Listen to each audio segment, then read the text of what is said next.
Hello mga best friend! For today's video nga, kami ng mga kasama ko ay nagkayayaang kumain ng ramen. So natagpuan namin tong Kinton Ramen. Halika, itry natin kung ano ang meron sa kanila. So let's go inside and take a look.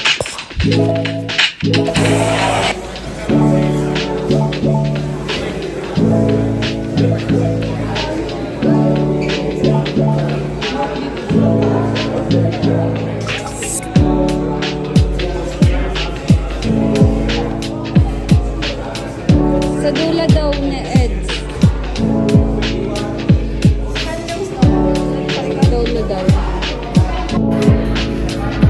Yan ako muna. Maya.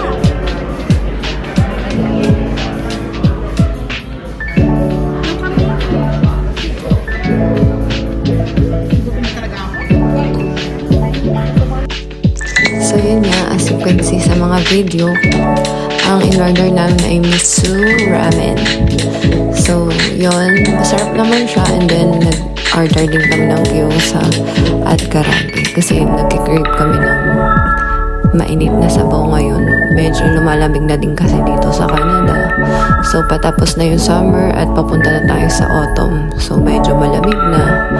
I think by the end of first week ata ng September, mag-start na yung autumn. So kaya yan, lumalamig-lamig na. So overall, the ramen was good.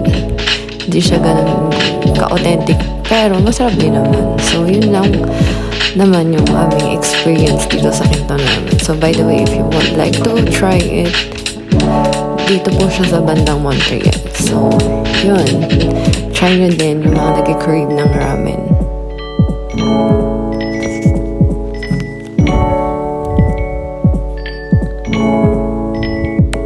So yun lang naman ang share ko for today's video, guys. See you in the next one. Bye. God bless you all.